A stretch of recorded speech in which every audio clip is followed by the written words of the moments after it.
Ali MacGraw used to be the picture of innocence in Hollywood. In Love Story, the young woman with sad eyes didn't just steal the show. She talked to a whole generation. But behind the fame, her real life was much worse than any part she had ever played. She fell in love with Steve McQueen, who was known as the king of cool by everyone, when her career was at its peak. What started out as a fairy tale turned into years of anger, control, and broken hearts. For Ali MacGraw, that relationship was more than just a love story. It was a storm that took away her youth and freedom. Fans of old films are still shocked by the truth she told them. But before McQueen, there was another Ali. She was a young woman who was badly trying to escape a broken childhood. She was born in Bedford Village, New York, and grew up in a very wild family. A father lost in drinking, and parents who fight all the time. All of that made her feel very insecure from a very young age. She turned to modeling as a way to escape, and with the help of the famous fashion editor Diana Veland, she discovered a glamorous new world. That road from fashion to movies soon led to more opportunities. Her big break came with her first part in Goodbye Columbus 1969. Because of how well the movie did, she became known in Hollywood and caught the attention of important people in the business. Robert Evans, the famous director and head of Paramount Pictures at the time, was one of them. Ali MacGraw's life is like a movie story that Hollywood could never have written. It goes from a broken childhood to dazzling fame, from the alluring love of Steve McQueen to the painful aftermath.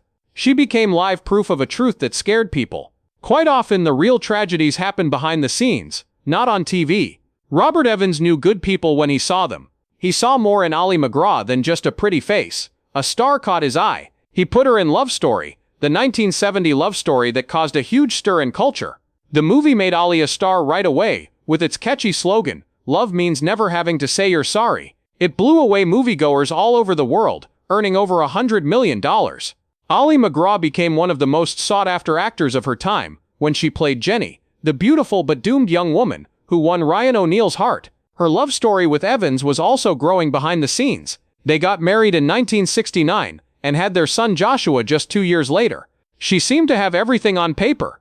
A successful job, a strong husband, and the happiness of being a mother for the first time. But fate always seemed to step in. Hollywood was going crazy over Talk of the Getaway in 1972. It was a gritty action movie directed by the famously intense Sam Peckinpah and starring none other than Steve McQueen. Ali was cast as McQueen's wife in the movie by Evans himself, a choice that would change the course of her life forever. Ali wasn't sure at first. She was scared to leave her little son behind. But, as she later wrote in her autobiography Moving Pictures, 1991, her real fear was something else. She knew in her heart that working so closely with McQueen was dangerous. She told him, "I knew I was going to get into a lot of trouble with Steve." She was right too. In 1972, Ali MacGraw was still married to Robert Evans when she came to work. Steve McQueen, on the other hand, was already an icon and the most likable bad guy in Hollywood. Just being there made you feel defiant.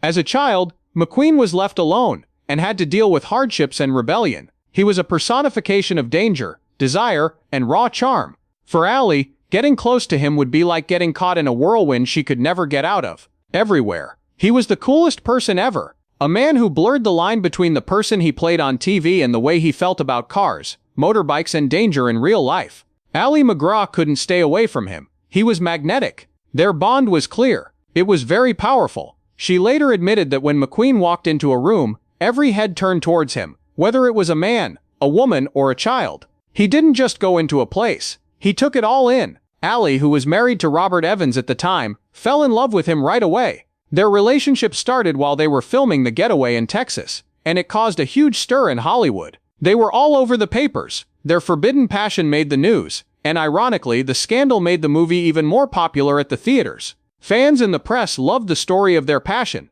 but behind the scenes things were going very badly. Ali asked Evans for a divorce by the end of 1972. The man who had faith in her and given her the part that made her career were shocked when she betrayed him. The breakup was so well known that it came up again as a story in The Offer decades later. Evans worked at Paramount during the time of the Paramount Plus series, which told the story of how The Godfather was made. The wedding took place in July 1973. To the world, it looked like the ideal Hollywood marriage. They were in love and were two of the most beautiful and sought-after stars of the time. But things were not at all exciting in real life. McQueen made Ali sign a prenuptial agreement before the wedding. This meant that if they got a divorce, Ali could never get his money back. What was even worse was that he told her she had to quit her job completely. She left Hollywood when she was at the height of her fame, not because she wanted to, but because she was afraid of losing him. She finally admitted it later. Fear made them do it, not choice. Malibu life seemed like a dream at first. The couple went to a house on the beach and had dinners, walked barefoot in the sand, and had a small group of friends over. From the outside, they looked like the perfect couple from a bright, sunny Hollywood movie. But the cracks started to grow inside that beach house. Even though they thought they were living in heaven, jealousy, control, and sacrifice were already a big part of their marriage. Steve McQueen was an open wound when it came to his past. His father left him and his mother turned him down, so he grew up tough and wary, especially of women. Those wounds never really got better, and they showed up in harmful ways in his marriage to Ali MacGraw. He was always feeling envious. The stress would rise if she even looked at another man for a second. To make matters worse, McQueen himself flirted freely, and rumors of his many affairs were going around. Ali was deeply hurt, not by his stray eye but by the sacrifice he asked her to make. He told her straight out, he didn't want a working wife. He was the biggest movie star in the world, and he didn't want me to work. She later admitted that he meant exactly what she said. She gave up because she was afraid of losing him. She no longer had Hollywood premieres or scripts sitting on her desk. Instead, she had grocery lists, cleaning, and the other tasks that a full-time homemaker has to do every day. She lived her life around McQueen's and raised Joshua, her son from Robert Evans. Ali wrote in her autobiography that she was the cook, the housekeeper, and the simple woman that he wanted her to be. But the part was too much. She loved him, but his need to be in charge made her feel trapped more and more. And because he drank and used drugs a lot, the house got even darker. She also started drinking too much, which made the silence that echoed behind their Malibu doors less painful. Something that started out as a fiery love affair had turned shaky because of doubt, anger, and quiet bitterness. By the middle of the 1970s, the assumption was no longer true. The dream house by the ocean was no longer a safe place to be. It had become a place where stress and loneliness could happen. Ali later said she was scared to tell the truth. She couldn't speak out because she was afraid McQueen would leave her if she did. So she kept quiet and put up with it. But by 1976, it was too late to hide the cracks. McQueen stayed Hollywood's unbeatable rebel, the man who stood for freedom in Bullet and The Great Escape. Off-screen, he was falling apart. His habits had become stronger. The nights turned into times of drinking, drugs, and women. He came home angry, grumpy, or suspicious. Ali couldn't stand being alone anymore because she had already given up her freedom to live in his shadow. There was no more fairy story. A jail made of love, fear, and silence was all that was left.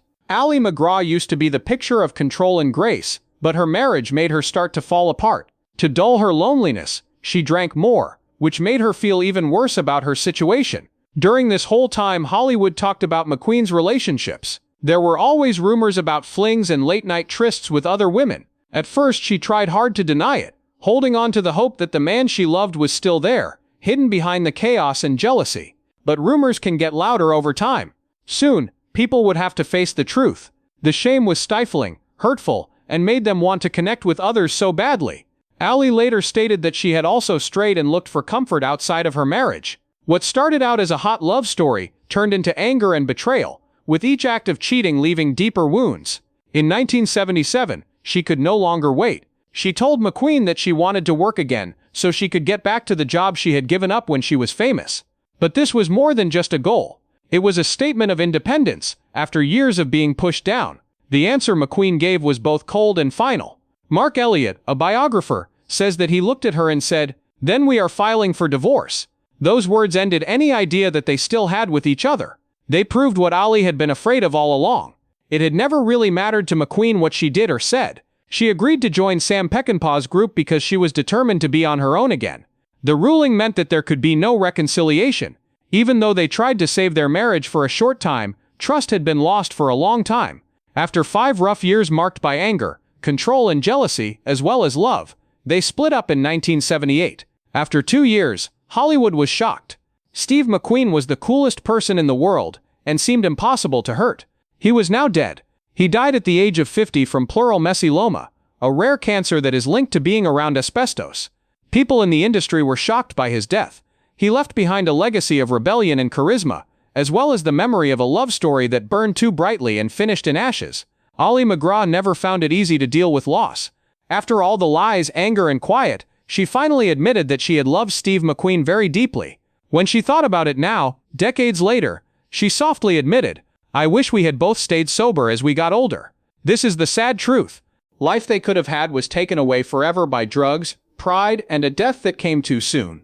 Ali was only 41 years old when McQueen died in November 1980. Even though they were no longer married, she still felt like a widow. For a woman who had always been afraid of being left alone, death was the only thing that could truly prepare her. His absence left her with a void that she felt for years. Ali turned more and more to drink, which she used to hate, as a way to escape the pain of losing him and the weight of their troubled past. On the job front, she also tried to move forward.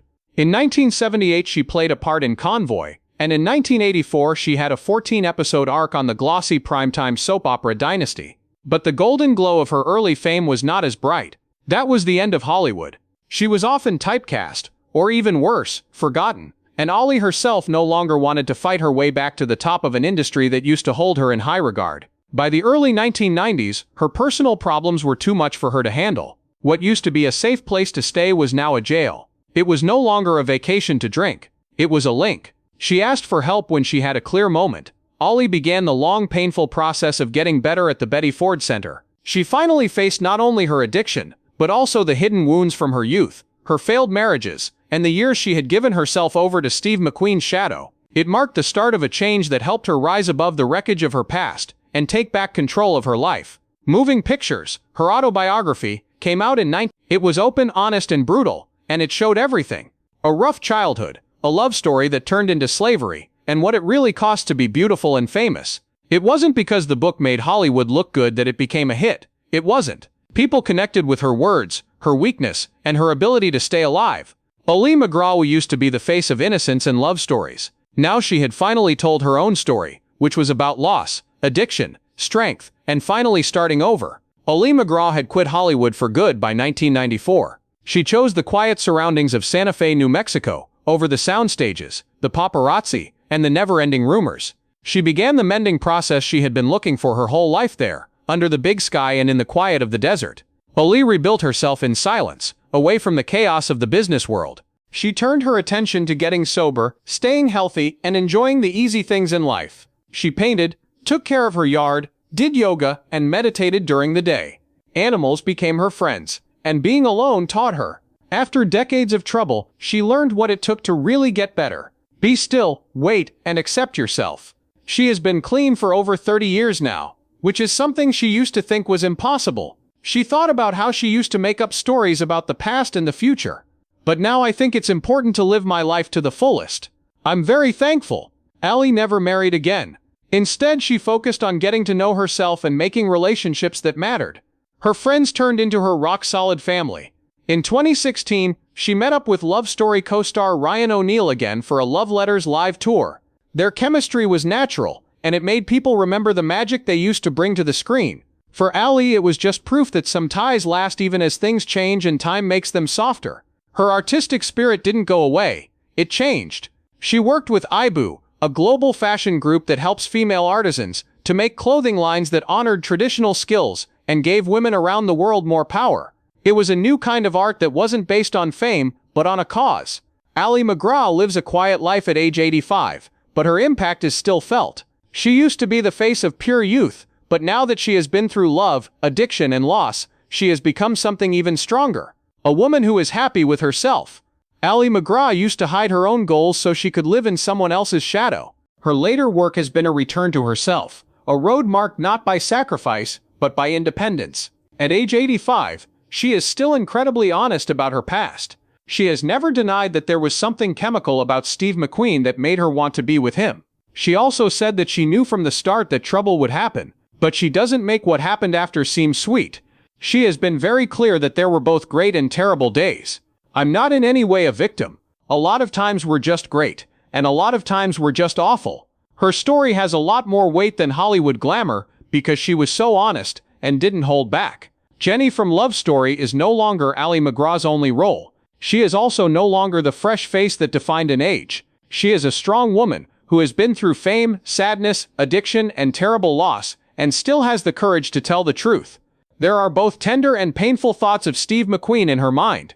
This is proof that even the happiest relationships can hide terrible problems. Her story isn't just about love or loss in the end. It's also about being brave. The guts to look back straight on and be honest about a life that was both amazing and truly personal.